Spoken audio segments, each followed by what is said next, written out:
Greetings from the University of Sydney. I'm Professor Greg Swanning. I'm the head of School of Biomedical Engineering. Today, I'm asking each and every one of you to answer a call to arms to help as many Australians as possible to survive this devastating outbreak of COVID-19. By now, we've all seen this graph. The two colors represent people, real people, people you know, people you love, and maybe even you. This line represents our healthcare system's capacity.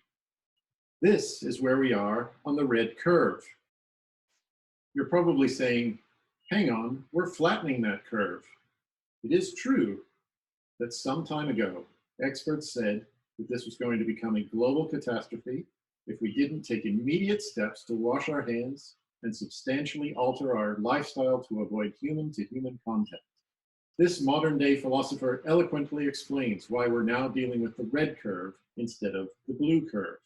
If I get corona, I get corona. At the end of the day, I'm not going to let it stop me from partying. We didn't do enough. So this is where we are on the red curve.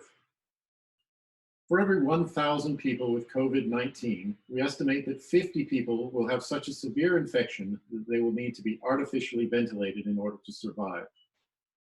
Yesterday, in New South Wales, we passed 1,000 cases mark.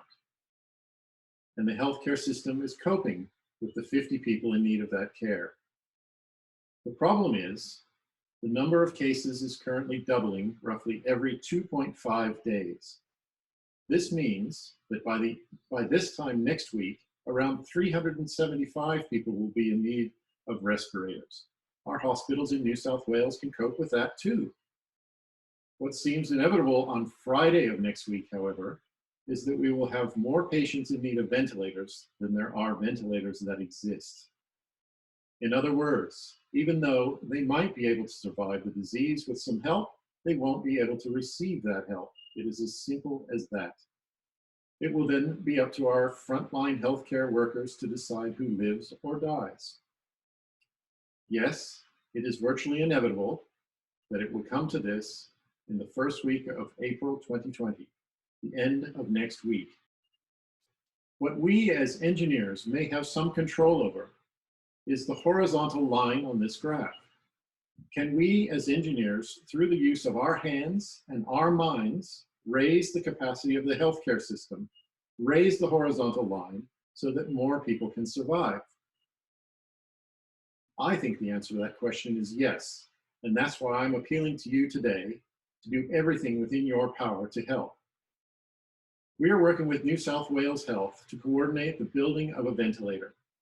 First one, then 10, then hundreds. Rather than reinvent the wheel, we've chosen a tried and true Australian-made device known as the ER1000 ventilator. It has a track record of high reliability and effectiveness. It is relatively simple, reliable, and most importantly, buildable in time to save lives. This is perhaps the most important project of our lifetime. It is truly a matter of making a difference between someone living and someone dying. In the future, when this extraordinary event is finally behind us, and someone asks the question, what did you do to help when help was truly needed? I hope your answer can be, I stepped up and contributed my engineering knowledge to save lives.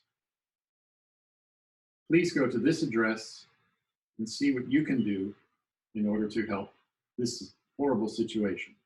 Thank you.